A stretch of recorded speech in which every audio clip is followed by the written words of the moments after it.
Եկել եմ կիսվելու Զատկի համար տապակած սպանախի շատ օրիգինալ եւ տարբերվող բաղադրատոմսով։ Այս տարի անպայման պատրաստեք այս տարբերակով։ Սկսեցինք։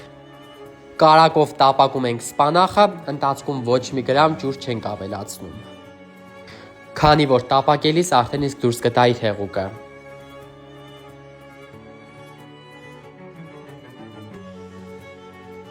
Ձուն համեմում ենք աղով, սև պղպեղով եւ չորացրած նանայով։ Ընկերներ, չորացրած նանան շատ համեղ համ կհաղորդի մեր սպանախին, անպայման կփորձեք։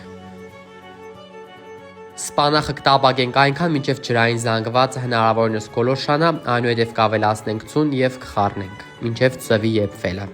Ճզմած սխտորին կավելացնենք բուսայով, կխառնենք, քսենք լավաշին, կտեղափոխենք սպանախը լավաշի վրա եւ կփաթաթենք, ինչպես ցույց եմ տալիս։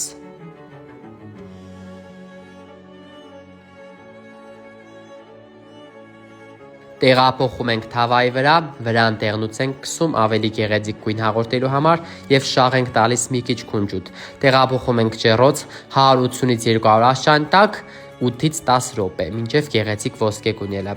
Եվ մեր օրիգինալ եւ շատ համեղ տապակած սպանախը պատրաստ է։